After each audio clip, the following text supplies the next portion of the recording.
vous pouvez revenir sur quelques éléments importants de ces défaillances, de ces irrégularités qu'on a pu signaler dans le dossier du général Philippe Ondé.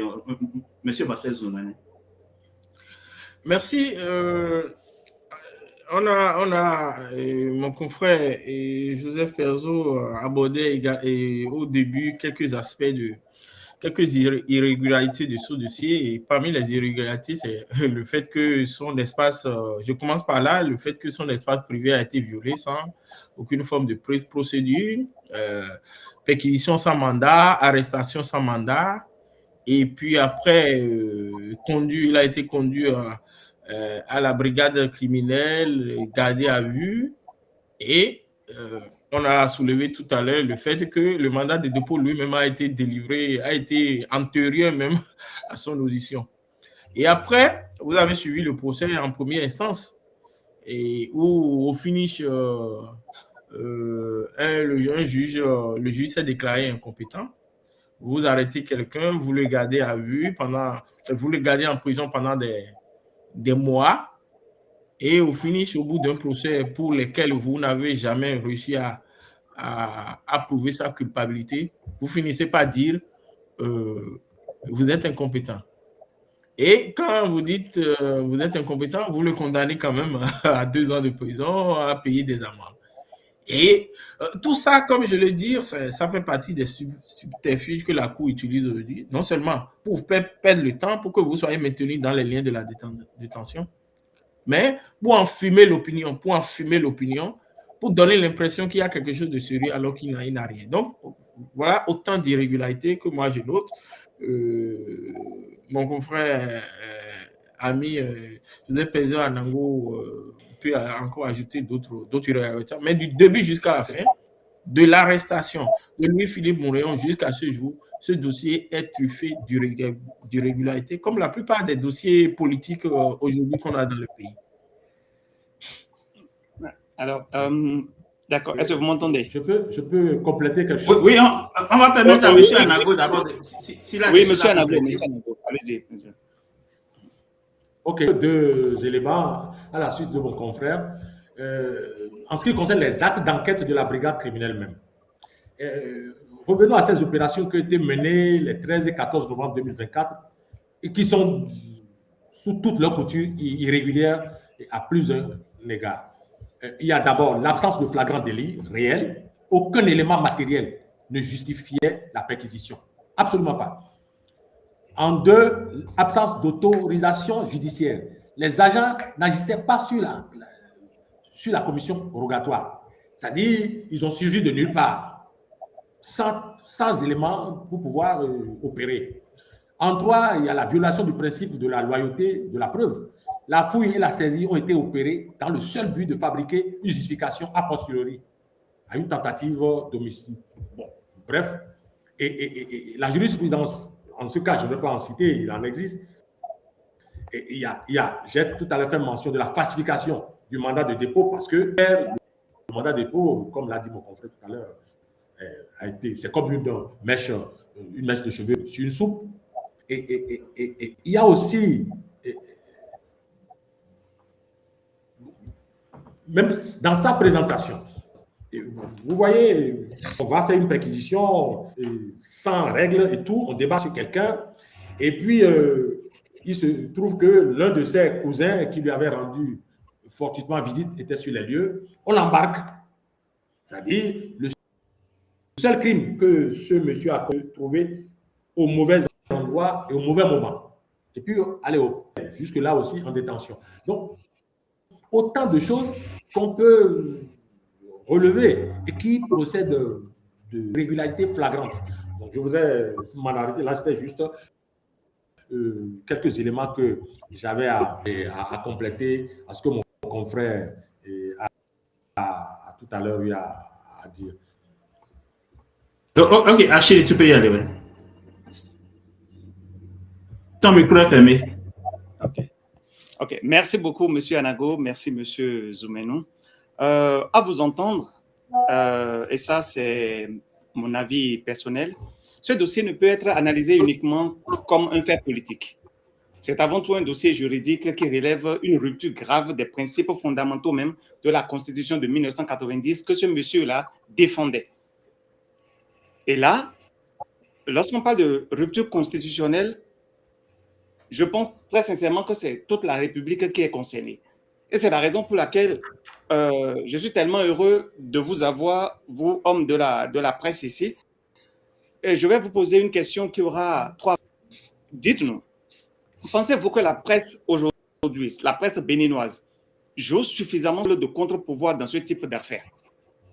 Le deuxième volet de cette question, c'est de savoir si les journalistes béninois enquêtent librement maintenant sur les abus judiciaires aujourd'hui dans notre pays. Parce que vous en avez parlé tout à l'heure, on voit qu'il y a plusieurs affaires dans lesquelles il y a eu des incohérences, des abus, mais qui en parlent vraiment si ce ne sont pas les réseaux sociaux? Et le troisième volet de ma question, c'est de savoir pourquoi certaines violations de procédures, des violations de procédures qui, pour moi, représentent le non-respect des lois que nous nous sommes données nous-mêmes. C'est-à-dire, la République se permet de ne pas respecter ses propres lois alors qu'elle oblige le citoyen ou enferme le citoyen ou condamne le citoyen du fait qu'il ne respecte pas, qu'il ne fait que faire ce que lui, il fait.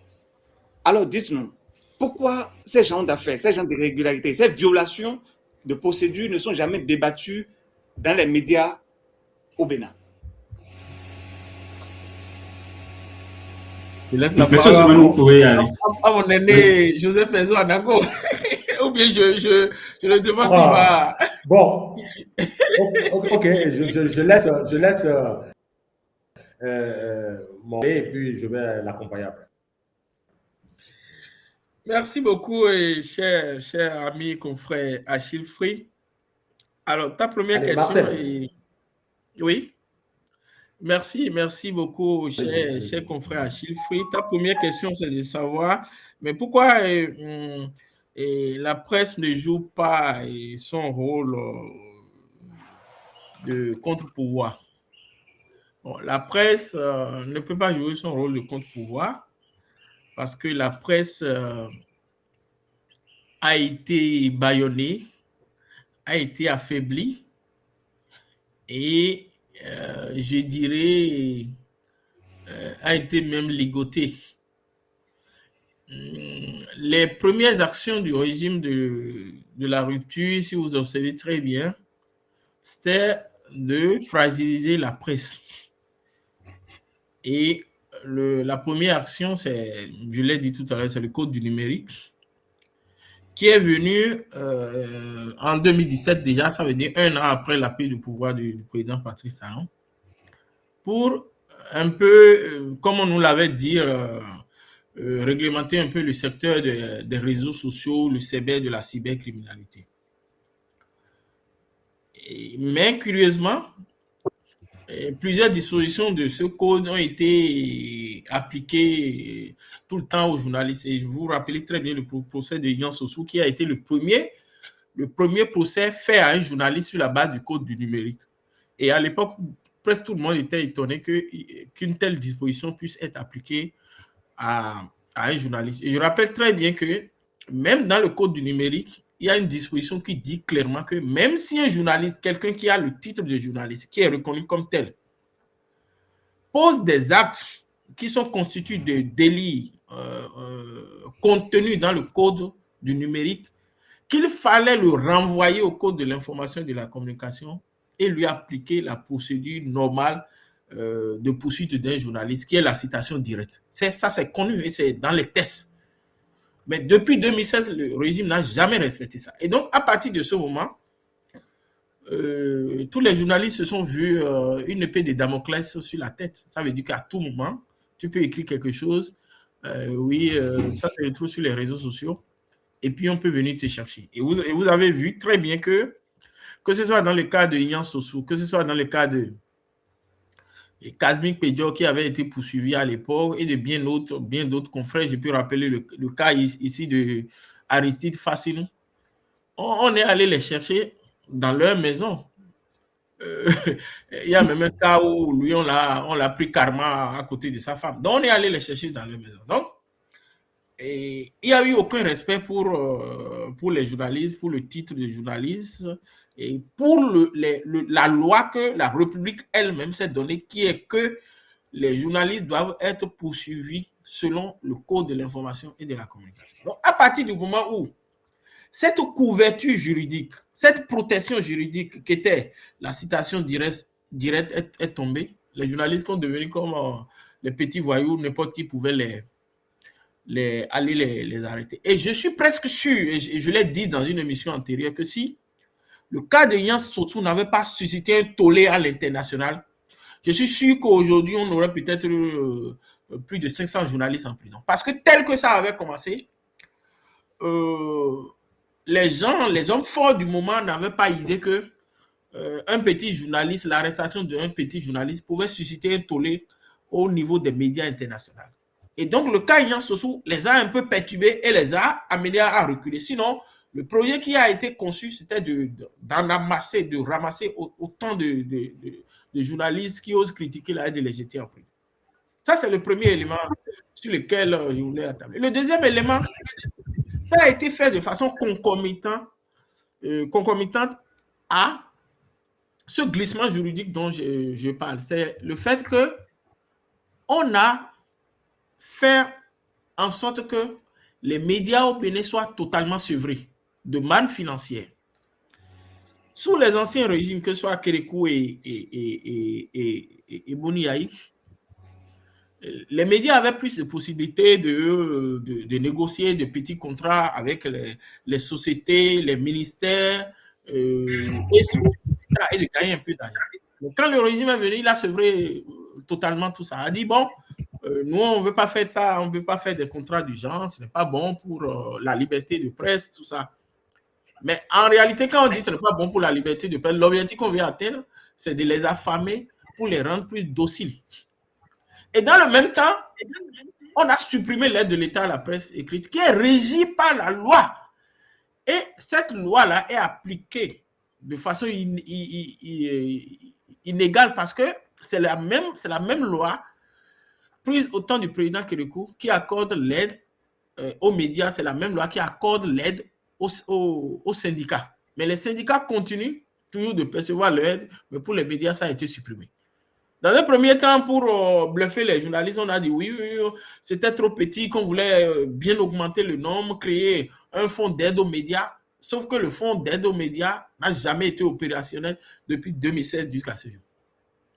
Au finish, quand vous faites le point, vous n'avez plus la couverture juridique, vous êtes sevré. Et on a remplacé tout ça là par le fameux contrat du palais, dans lequel il a écrit expressement que quand vous signez ce contrat, vous n'avez plus la possibilité même de dire quelque chose de critique contre le régime. Et puis, ce contrat, c'est comme un petit pain qu'on accorde aux médias dociles. Donc, c'est ce contrat qui existe aujourd'hui. Et ce contrat qui a généré et les lettres de cadrage qui ont fait écho dans l'opinion il y a quelques années en atelier. Donc, avec ce contrat, on vous envoie des lettres de cadrage et vous êtes obligé de vous confiner dans les lettres de cadrage qu'on vous donne et de traiter l'information telle qu'on vous le demande. Vous n'avez plus aucune liberté. Et donc, tout ça là a enlevé cette capacité aux médias de rechercher et de traiter l'information de façon souveraine. Parce que ce qui fait le journaliste, c'est sa capacité à faire la quête de l'information et à la traiter de façon souveraine sans être sous l'emprise d'une autorité politique ou d'une autorité autre que ses responsables éditoriaux. À partir du moment où l'information que vous traitez, ce n'est plus votre chef, votre directeur de publication qui vous le demande, encore que lui aussi, il peut être manipulé et vous demander des choses. À partir du moment où ceux qui vous demande de traiter l'information ou bien de privilégier telle information au détriment d'un autre sont les responsables politiques qui sont pour la plupart dans les cellules de communication à la présidence de la République ou ailleurs. Vous ne faites plus du journalisme. Et il faut qu'on ait le courage de le dire, vous ne faites plus du journalisme en tant que tel. Et donc, c'est le résultat de tout ça qui a donné ce que nous observons aujourd'hui. Et ce que nous observons aujourd'hui, c'est quoi? Vous vous levez un matin, vous prenez 10 journaux, vous êtes sûr que dans les 10 journaux, vous verrez presque les mêmes choses. Sans exception près. Parce qu'ils n'ont plus la possibilité de faire des enquêtes. Financièrement, ils sont limités. L'environnement ne permet plus de faire des enquêtes. Donc, ils sont obligés de se contenter de ce qu'on leur envoie et qu'on leur demande de servir aux populations. Ce qui fait qu'arrivé à un moment donné, les populations dessus ont commencé par créer des initiatives privées, ça et là, pour que la liberté d'opinion qui est quand même garantie par la Constitution puisse continuer à avoir droit de citer. Mais comme le régime a encore vu que nous avons réussi à sevrer, nous avons réussi à bâillonner les médias, à les régenter, et donc les Béninois de plus en plus faisaient recours aux réseaux sociaux. Puis, on a mis en place d'autres mécanismes. On a créé ce qu'on appelait la brigade, comment j'ai oublié son nom. C'est qui était à Gary là, j'oublie son nom là. L'OCRC. L'OCRC, et après l'OCRC maintenant, on a créé le CNIC ou KINIC, qui est chose là, une brigade numérique très forte qui vous traque dans vos derniers retranchements. Et donc, ça c'est fait pour réprimer la moindre liberté d'opinion sur les réseaux sociaux. Et donc, le problème des médias est réglé. On est en train de régler aujourd'hui le problème des réseaux sociaux. Et donc, à partir de ce moment, vous ne pouvez pas avoir, pour répondre à Achille Free, vous ne pouvez plus avoir des journalistes qui osent critiquer une procédure judiciaire. Vous ne pouvez plus avoir des journalistes qui peuvent faire des enquêtes pour relever, pour faire ressortir les défaillances ou les failles d'une procédure judiciaire. Et ce contexte est valable à la deuxième question que tu as posée, parce que tu demandais, mais pourquoi on ne voit plus d'enquête, pourquoi on ne voit plus d'investigation pour relever un certain nombre de choses. Au regard du tableau que je viens de peindre, si tu es journaliste béninois, il te sera très difficile, ou bien c'est un gros risque que tu prendrais en faisant des investigations sur des sujets qui dérangent. Et donc, ce contexte a favorisé une sorte de mutisme, une sorte d'unanimisme dans les médias. Aujourd'hui, il n'y a plus de pluralisme. Tous les médias vont dans le même sens, accusent les mêmes personnes, dédouanent les mêmes personnes, et la République évolue comme ça. Donc, c'est ce que moi, je peux dire par rapport à la question qui a été posée. Les journalistes auraient pu mieux faire. Il manque de courage peut-être. Mais le contexte ne leur permet pas d'oser faire des choses aujourd'hui, malheureusement.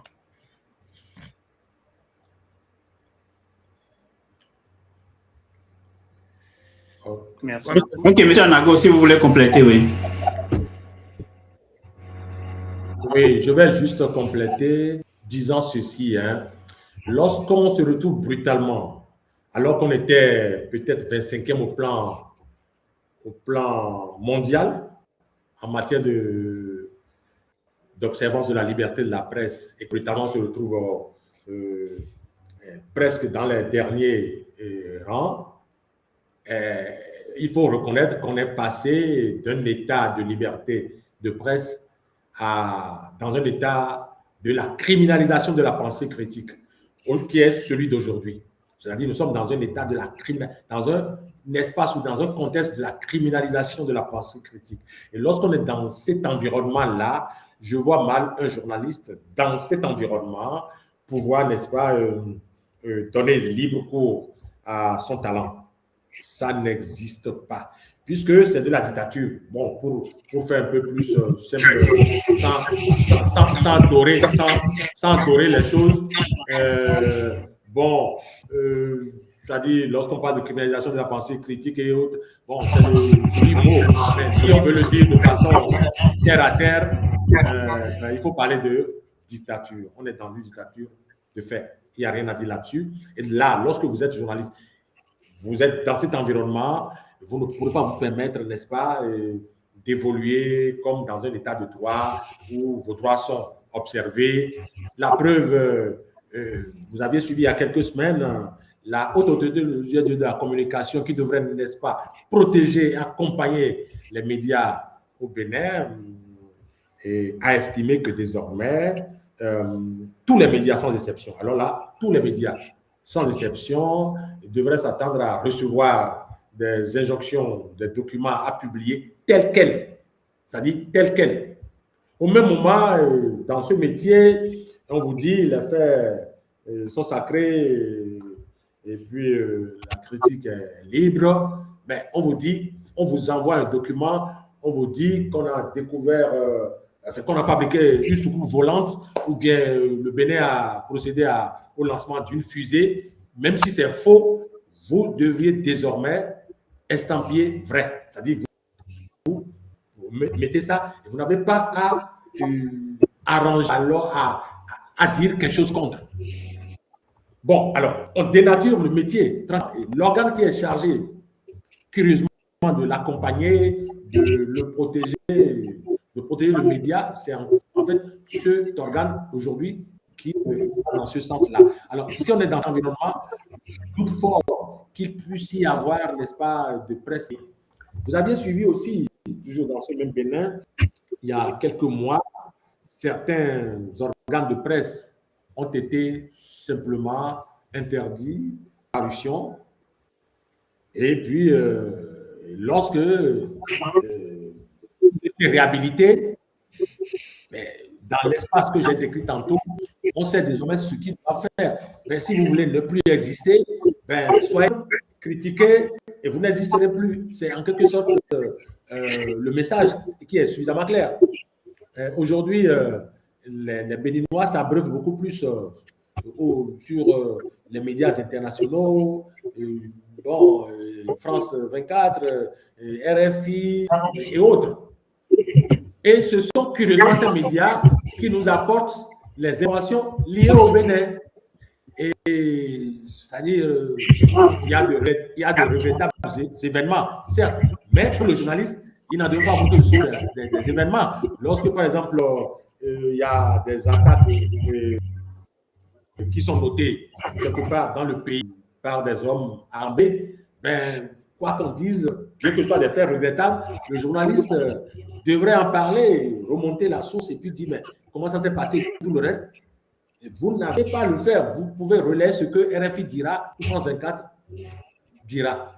Donc, vous voyez, c'est un peu la configuration dans laquelle nous nous retrouvons. C'est ce que moi je tenais à ajouter pour dire donc que c'est vrai que ça n'est pas normal. Mais je comprends qu'aujourd'hui, les confrères au Bénin ne puissent plus évoluer comme cela se doit. S'ils veulent continuer par vivoter, ils ne peuvent plus faire le travail comme cela se doit. Ils doivent faire l'éloge du pouvoir en place et là, il n'y a pas de problème. Bon, voilà un peu le constat. C'est désolant, mais c'est ce que le Bénin projette aujourd'hui. Je n'invente rien. Il faut y aller pour voir. Donc, voilà, c'est un peu ça. Ok. Dans ce dossier de M. Philippe, Ndéon, il y a un nom quand même dont on ne parle pas assez. C'est M. Kofi Camille Amoussou, qui a été embarqué avec le général lors de la perquisition. Pour faire une petite boutade, cela veut dire que si lors de la perquisition, on avait trouvé un enfant de 5 ans, on allait partir avec cet enfant aussi, comme complice ou bien faisant partie du dossier. Pourquoi les avocats n'ont pas pu tout au moins obtenir la libération de ce monsieur-là qui, a priori, n'a rien à voir avec ce qu'on pourrait reprocher au général. Monsieur Zoumenou. Oui, ça c'est une grande question à se poser parce que il n'est pas impliqué dans le dossier en tant que tel. Je crois que ce soit le ministère public, que ce soit les avocats ont demandé sa libération. Mais malheureusement, jusque-là, ce n'est pas encore intervenu. Et ça confirme un peu tout ce qu'on dit sur la justice. On n'est pas venu ici pour diaboliser la justice, mais ça confirme un peu tout ce qu'on dit sur la justice aujourd'hui et sur la manière dont les choses se passent aujourd'hui dans le pays. Je me rappelle que dans un autre procès, pour ne pas le citer, Richard Boni-Oro, quand il avait été arrêté, tous ceux qui étaient venus lui rendre visite étaient aussi arrêtés. Sauf que dans ce cas, la plupart des visiteurs ont été libérés après qu'on a su qu'il n'avait aucun lien avec le dossier. Mais pour le cas de Amoussou, normalement, il devait être libéré. Je crois que les réquisitions du ministère public ont demandé également sa libération, mais malheureusement, il est toujours, contrairement à ce qu'on pouvait y penser. Ok, Monsieur Anago, est-ce que vous avez des éléments sur ce point précis?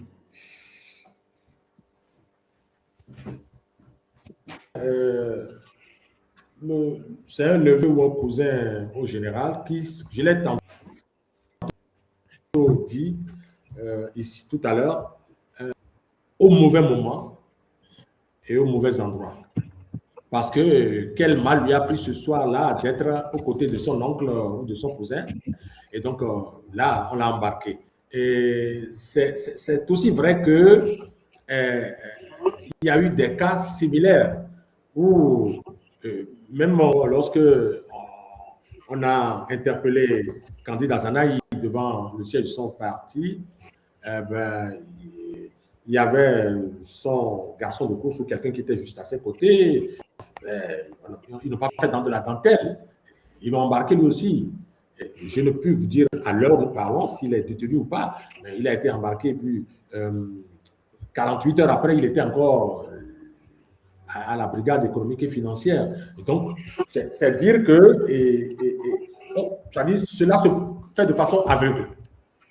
Et comme je l'ai dit tantôt, il faut marquer les esprits. Il faut traumatiser suffisamment les esprits pour que d'autres n'aient plus cette envie, n'est-ce pas, de critiquer le régime. Parce que ce qu'on reproche au général Moudénion, c'est cette liberté qu'il se donne en critiquant un certain nombre de choses concernant le régime. Et puis, quoi qu'on dise, il faut remonter à son passé. C'est-à-dire, celui-là était dans un dossier que je ne voudrais pas me forcer de rappeler ici. Tentative d'empoisonnement du chef de l'État, Yahi Boni. Donc, ce n'est pas n'importe qui. Et lui-même, il se sait recherché en griffe. Donc, ils n'ont raté aucune occasion pour aller le prendre et le coffrer parce qu'il n'était déjà pas en odeur de sainteté avec le grand chef du régime, le boss. Parce qu'on se souvient, d'ailleurs, même tout ce qui lui est arrivé, son salaire, il n'aurait pas son salaire, il y a eu de réduire son salaire, il a dit toutes ces choses. Au moins, il n'était pas encore arrêté. C'est-à-dire, on lui en faisait voir de toutes les couleurs. Parce que c'était lui le commissaire à l'époque qui avait exhibé un certain nombre de produits. Donc, là, il y a ce passé-là qui le poursuivait. Donc, quand ils sont allés le prendre, je me dis, même si son épouse était à ses côtés, ben, on embarquait tout le monde. C'était un peu ça, à l'aveuglette. Donc, c'est ce que moi je peux retenir et considérer que rien ne se fait plus maintenant au regard des normes. C'est vrai, on devrait pouvoir évoquer aussi l'existence de droit, l'existence de la Constitution, mais toutes ces choses ne servent plus à rien aujourd'hui au Bénin. Je vous rappelle à l'esprit les décisions, les nombreuses décisions de la Cour africaine des droits de l'homme et peuple à l'endroit du gouvernement du Bénin et des autorités, si vous vous souvenez. Mais rien n'a été appliqué jusque-là. Donc, bon, on fait fi de tout. C'est-à-dire on est dans un Bénin qui se gère selon les règles qui n'ont rien à voir avec les normes. Bon, tout le monde s'en contente. C'est un peu cela. Je voudrais qu'on me demande. Voilà. Ok, donc je vais vérifier avec les amis s'ils ont des dernières questions à vous poser. Oui. Oui, Vital, très rapidement, hein. Moi, je vais demander à Marcel et puis à Joss, au regard de tout ce qu'on vient de dire, au regard même du fait que on estime, hein, que le régime se sert donc de la justice pour museler. Hein. Actuellement, le régime se sert de la justice donc pour museler toutes les voix discordantes. Avec la dernière révision de la Constitution, la période de grâce de 6 ans avant donc la prochaine élection ou bien la prochaine consultation pour une nouvelle élection, est-ce qu'on peut craindre le pire avec la dernière révision de la Constitution? Est-ce qu'on peut craindre le pire pour le pays en matière de liberté? La question est à vous deux.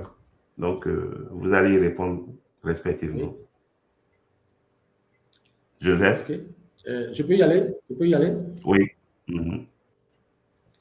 Bon, c'est vrai que, bon, comme je le disais depuis le début de cette émission, je dis que parfois aussi, vous répondez aux questions, mais vous nous les posez, tant mieux, on va aussi y répondre parce que c'est une forme de réponse que Vital a ainsi opéré.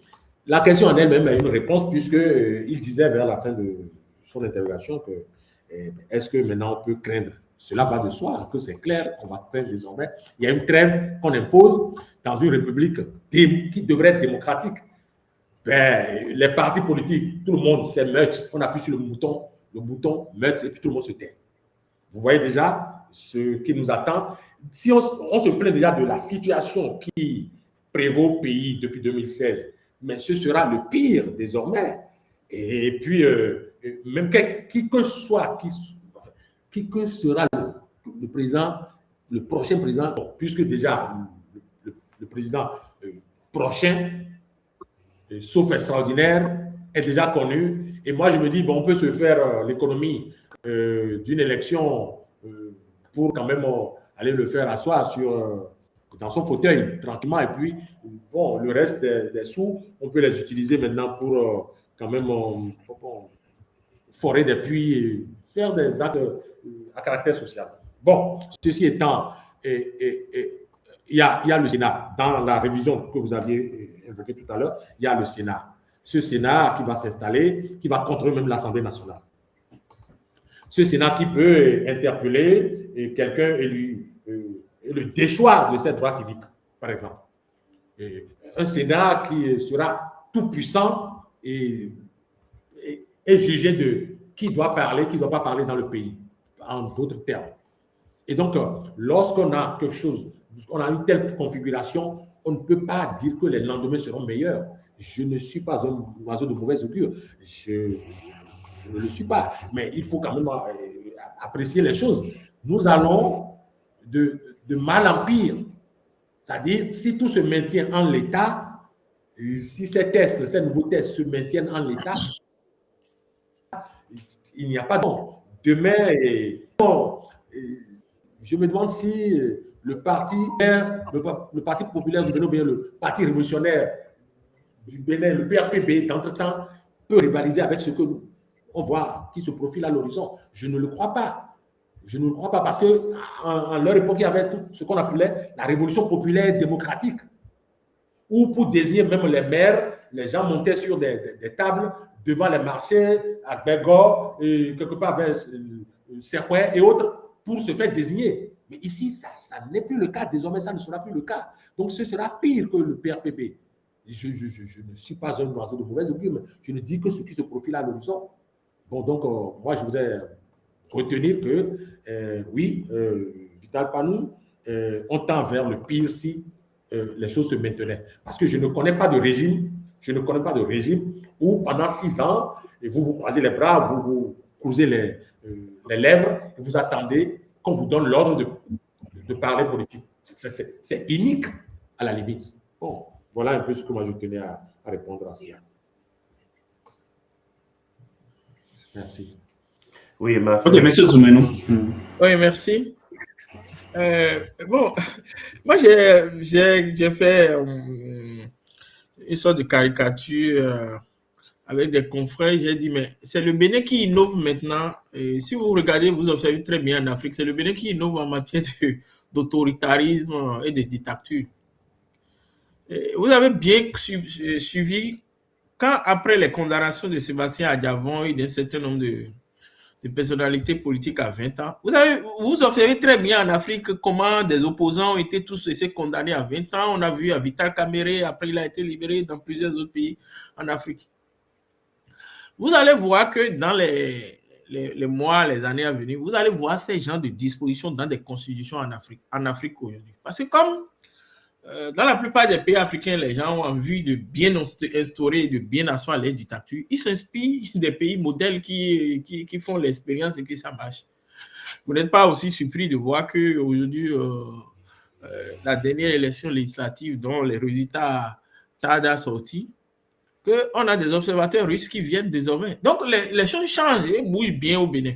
Je crois que l'option désormais qui a été choisie contre notre gré, contrairement à l'option de 90, c'est l'option de la dictature et c'est clair maintenant, c'est affiché. Donc, de plus en plus, les élections ne constituent plus même un élément d'ancrage, un élément de choix politique.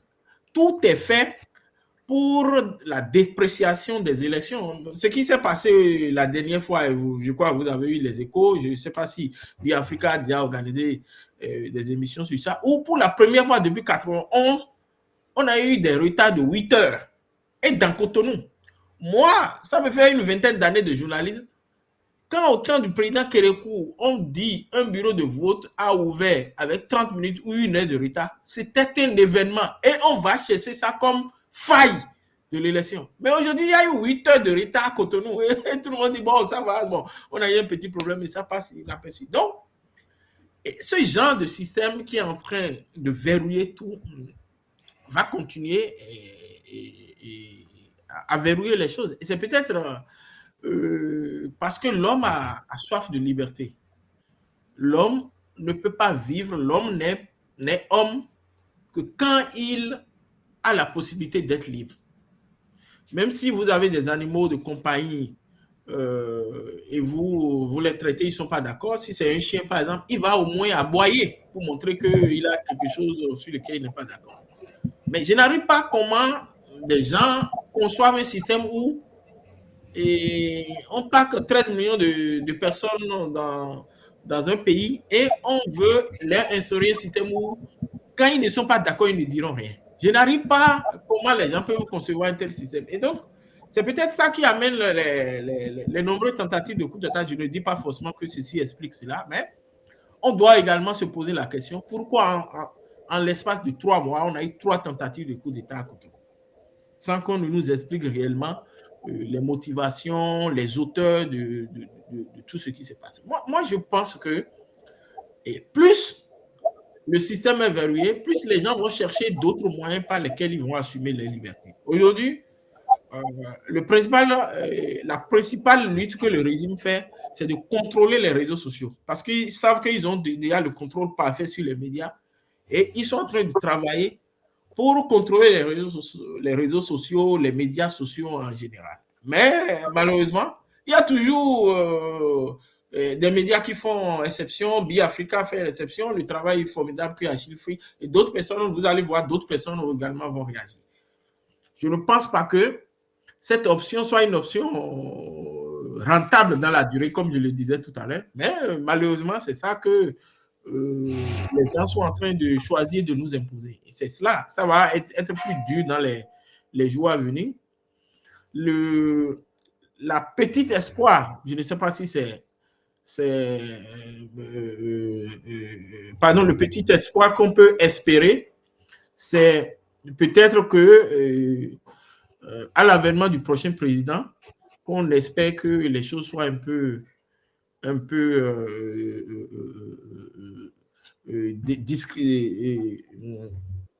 comment dirais-je,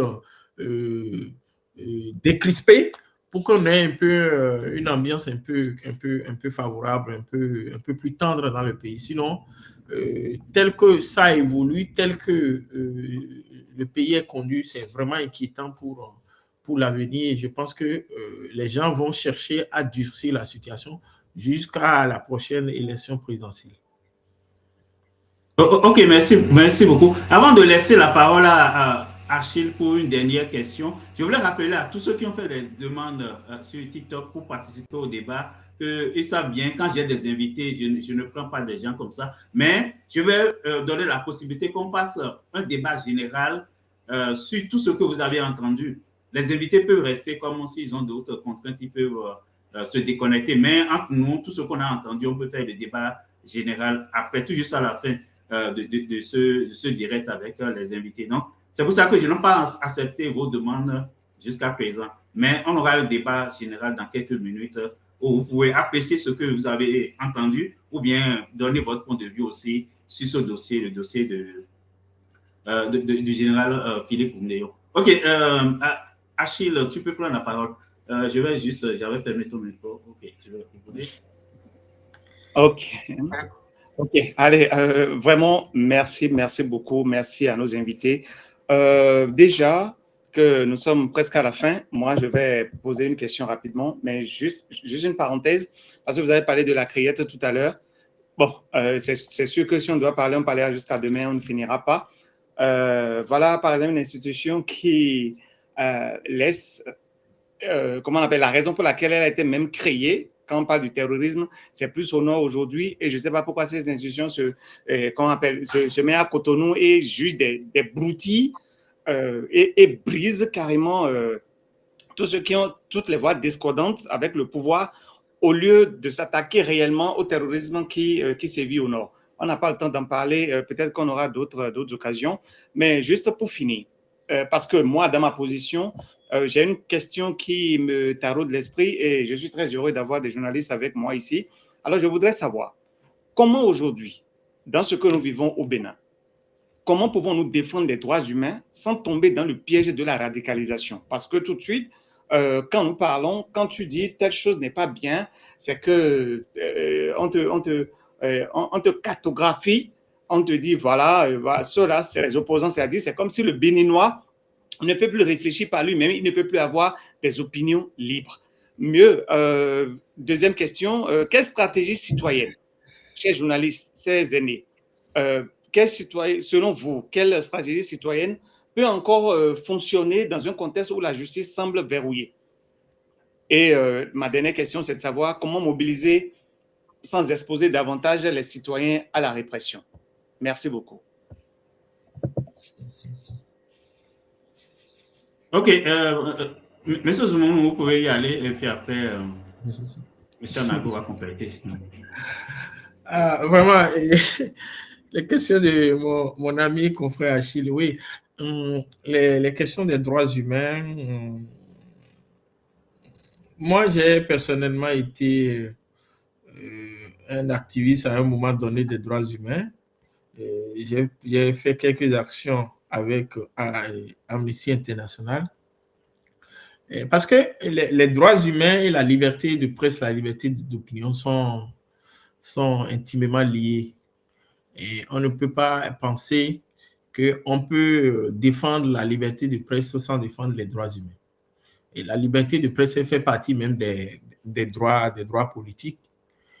Et les moyens par lesquels même les organisations de la société civile arrivent à défendre ou à faire la promotion des droits humains, c'est les médias. Lorsque dans un pays, les médias ne sont plus suffisamment libres pour parler des violations, pour faire des sensibilisations sur les droits humains, mais c'est qu'il n'y a plus possibilité de faire la promotion des droits humains. Aujourd'hui, vous avez vu à travers les différents rapports, les différentes commissions internationales qui ont statué sur le Bénin, qu'on n'est pas forcément un bon élève en matière de droits humains, même si on nous a brandi tout le temps qu'on est membre de la Commission des Nations Unies des droits de l'homme. Et j'ai bien répondu que des pays comme l'Iran ont fait partie de cette commission, des pays chauds là. où la liberté n'est pas respectée, on fait partie de cette commission. Donc, ce n'est pas le fait de faire partie de la commission qui fait de vous un pays modèle en matière de droits humains. Bien au contraire, bien au contraire. Et donc, c'est un chantier à réinventer, un chantier immense encore aujourd'hui. Et vous n'êtes pas sans savoir que même les organisations qui défendent ces droits humains, leurs acteurs sont persécutés actuellement dans notre pays et beaucoup ont été obligés d'abandonner et d'aller faire autre chose. Je crois que c'est un défi permanent parce que nous ne pouvons pas construire un modèle, un système démocratique s'il n'y a pas le respect des droits humains, s'il n'y a pas la promotion des droits humains. Et donc, les médias qui doivent jouer ce rôle aujourd'hui sont absents, ils ne peuvent pas le faire compte tenu du contexte que nous avons tous ensemble et présenté tout à l'heure. Et après, quelle solution pour que les populations puissent reprendre la main, défendre leurs droits? Parce qu'aujourd'hui, les populations se trouvent de plus en plus orphelines de la liberté de presse, mais orpheline également de l'indépendance de la justice sur laquelle elle ne peut plus trop compter. Et comment peuvent-elles organiser dans un contexte où la justice est presque inexistante au service du pouvoir, au service des hommes forts? Comment, dans un contexte où la presse n'est plus indépendante, est obligée de relayer les seuls points de vue, les seuls propos des gouvernants, comment dans un tel contexte les populations peuvent défendre leurs droits? Je crois que c'est le sens de la question. C'est très difficile à répondre et de proposer aujourd'hui des recettes ou bien des solutions dans un contexte qui est celui du Bénin aujourd'hui. Je crois qu'avec le temps, comme je le disais tout à l'heure, l'humain, l'homme aspire à la liberté. Les populations béninoises, le peuple béninois, les gens trouveront peut-être dans la durée des solutions pour contourner le Léviathan qui embête tout le monde aujourd'hui. Et le Léviathan est connu.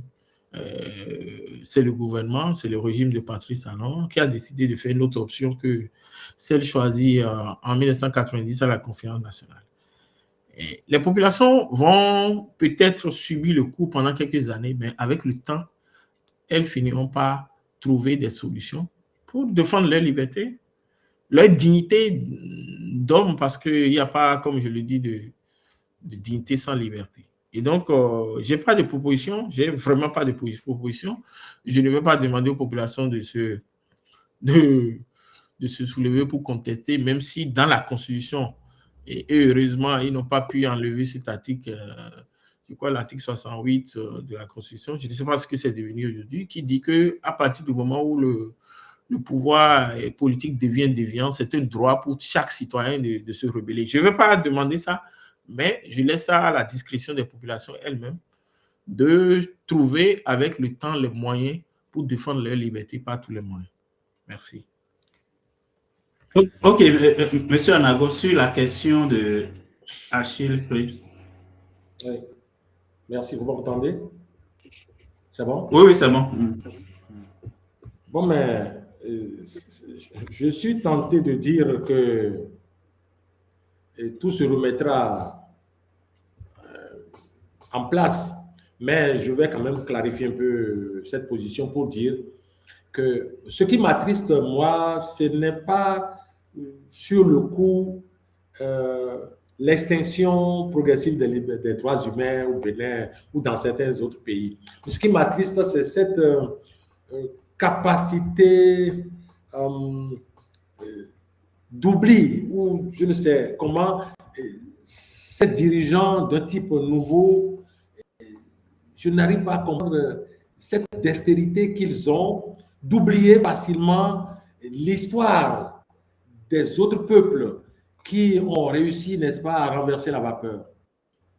C'est-à-dire, dans le cas d'espèce, le Bénin, avant de se retrouver en 1990 à la conférence des forces vives de la nation, qui a inspiré beaucoup de pays, le Bénin vivait un régime insoutenable. Et ça a duré, le temps que ça a duré, je ne voudrais pas dire 17 ans, mais ça a duré le temps que ça a duré. Mais vous voyez un peu comment ça s'est passé. Il y a d'autres pays dont on peut citer les exemples. Mais je ne comprends pas que des dirigeants ou ceux qui les conseillent puissent rester insensibles à ces réalités, surtout en ce qui me concerne, nous avons une histoire. Et puis, on avait dit à la conférence nationale, plus jamais ça. Le peuple du Bénin, en ce qui concerne ses revendications en termes de liberté, de droits humains, est un peuple têtu. C'est-à-dire, c'est un peuple qui est très jaloux de son espace de liberté. Et donc, je n'en dirai pas plus. Et je nous donne rendez-vous pour quand je vais le dire. Le Bénin va rétablir ses droits humains. Je ne sais pas quel moyen, mais ça viendra, puisque c'est un peuple qui est foncièrement libre depuis ses origines. Et donc, toute tendance à le contraindre, je veux parler du Bénin ou le peuple, ça ne sera que passager. Mais c'est-à-dire, ça reviendra en sa bonne place. Je ne suis pas dans le prophétie, mais c'est immuable. Observons autour de nous. Les peuples se sont réveillés et ont repris leur liberté le plus souvent du monde. Maintenant, s'agissant d'un peuple qui n'aime pas laisser sa liberté être sous emprise, imaginez un Bénin. Bon, donc, moi, je suis confiant. Maintenant, pour ce qui concerne, que faire pour que les populations, sans les mettre en difficulté? Non, je suis d'accord, mais j'ai répondu un peu à cette préoccupation en disant les peuples ont en main la capacité de se libérer de tous les jours. Quelle que soit cette forme de jour, le peuple a la capacité de s'en défaire. Et donc, il détient ses mécanismes, son agenda, son calendrier, tout ce qu'on veut. Je vais terminer pour dire, ce qui me désole, c'est cet entêtement de certains dirigeants à ne pas s'inspirer de l'histoire. L'histoire, leur histoire, l'histoire de leur peuple ou l'histoire des peuples d'autres peuples. Je ne comprends pas. C'est-à-dire, il y en a qui s'entêtent jusqu'à faire les frais de leur entêtement. Mais c'est ça qui est extraordinaire. Voilà ce qu'on m'a étonné à dire. Ok, merci beaucoup. J'avais reçu ici le juge Batamoussi il y a quelques semaines ou quelques mois, où il parlait, c'est un ancien juge à la Criette, il parlait des conséquences, par exemple, du non-respect des décisions de justice ou des avis du groupe de travail de l'ONU sur la détention arbitraire dans le cas de Joël Aïvo et de Rekia Madougou. Aujourd'hui, on parle de façon plus spécifique du dossier Ondéon. Est-ce que ce dossier-là peut porter atteinte, juste en une minute, chacun de vous, atteinte à l'image du Bénin sur la longue pour les prochaines années? Monsieur Zoumeno. Oui, c'est évident parce que ce soit le dossier Ondéon ou les autres dossiers judiciaires, politiques où des personnalités sont en prison, il y a eu des entorses à la loi, des entorses à la procédure. Depuis l'affaire Adjavon jusqu'à maintenant, il y a des affaires en côté. Mais si vous observez très bien, chaque fois que dans un dossier politico-judiciaire, la personne victime saisit une juridiction internationale, vous voyez automatiquement que le Bénin perd toujours. Vous avez vu les décisions de l'ONU sur les cas à Ivor et les cas à Madougou. Et vous avez vu également la décision de la Cour africaine des droits de l'homme sur le cas Adjavon. Et donc, mais le régime a fait l'option de fermer les yeux sur ça, de se foutre de ça, et ça ne manquera pas d'avoir des conséquences. Et je suis presque sûr que dans le dossier du général Louis-Philippe Nréon, il aura forcément des conséquences sur notre pays. Ça peut ne pas être tout de suite, mais ça finit toujours par arriver. Ok, en une minute, M. Alango. Ok. Bon, mais moi, je dirais plutôt que quand on observe un peu ce qui se passe au plan social, au plan socio-économique, on peut en déduire qu'il y a déjà des conséquences dont le Bénin, que le Bénin reçoit. Et même si on ne l'explique pas suffisamment assez, et ce ne sont pas des choses explicables pour les dirigeants en place, d'autant qu'aujourd'hui, on observe qu'il y a très peu d'investisseurs. On me dira le contraire, mais c'est vrai. Le pays est attractif lorsque, à l'intérieur, la justice fonctionne, la justice est libre et indépendante. Les gens, qui sont ceux qui se bousculent aujourd'hui aux portes du Bénin? Non. Bon, maintenant, quand on force des gens à visiter le Bénin, ça c'est autre chose. Mais il y a observez d'autres pays. Observez d'autres pays limitrophes. Et observez ce qui se passe. Vous allez voir, je ne cite pas de nom de pays, sur plusieurs kilomètres, alors que ces pays n'ont qu'à peine une quarantaine de kilomètres de côte. C'est des cargaisons, des navires remplis de je ne sais quoi, à perte de vue. C'est une attractivité. Parce que ceux-là savent que quand ils vont installer des affaires dans ces pays, ça dit qu'il y a une justice qui fera la part de chacun. C'est important. C'est important. Ce phénomène s'observe. Mais on nous dira que c'est faux, ça ne s'observe pas. Regardez l'attractivité du Bénin aujourd'hui. Non. C'est faux. Ce n'est pas parce qu'on a peinturé des murs, on a érigé des statues que le pays est libre et attractif. C'est faux. C'est-à-dire, il y a une différence, selon moi, qu'il faut bien percevoir. Il y a une différence à inviter des gens, à leur demander de venir, à convoyer des gens, à réduire les tarifs de vol pour que des gens viennent chez vous. C'est-à-dire, on ne peut pas inviter des gens, venez, bon, comme le disent les Ivoiriens, venez vous enjailler. Et puis, bon, très peu vont refuser.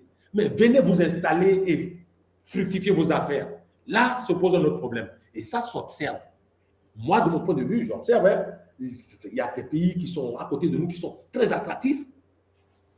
Ah oui, parce que je n'investirai pas dans un pays qui n'est pas attractif au plan, par exemple, juridique ou autre, où j'ai des problèmes, j'ai des pépins, et la justice ne sera pas équitable. Non, je ne le ferai pas. Et donc, cela s'observe déjà. Maintenant, pour l'avenir, les conséquences ne manqueront pas. Malheureusement, peut-être ceux qui prendront un jour les rênes, bon, vont se retrouver avec ces conséquences à la vivre. Voilà, c'est ce qu'on va finir. Je vais faire un tour pour voir si il est tué là. Sinon, je vais aller demain matin. OK. Donc, voilà un peu ce que moi... Donc, merci beaucoup, M. Anago, et merci aussi, M. Zoumeno. Juste, je retiens rapidement que l'arrestation du général Philippe Koundéon a été faite sans base légale, ce que je retiens de nos échanges, qu'il y a eu comme une manipulation de la notion de flagrant délit. J'ai retenu aussi de nos échanges. J'ai vu aussi que la perquisition n'a pas été faite sur une base légale. Donc, on peut parler même de violation de domicile, ce qui a été fait dans ce dossier-là. Et on a dit aussi qu'il y a eu faux en écriture, parce qu'on a parlé de, je pense, du mandat de dépôt qui est même antérieur. Oui, oui. Donc, il y a faux en écriture. Donc, en mettant tous ces éléments ensemble, on arrive à la conclusion que, d'une certaine manière, sa détention est totalement illégale. La détention du général Philippe Koundéon est totalement illégale. Et comme on a dit dans les autres dossiers, à Yvo, tout ça, cette façon de fonctionner peut rattraper tôt ou tard le Bénin, et le pays risque de payer des dommages et intérêts à ces personnalités qui ont été arrêtées sans base légale, détenues sans base légale. Et donc, c'est le Bénin qui paie pour son image. On parlait de l'attractivité, mais ça peut coûter cher aussi aux poches des contribuables.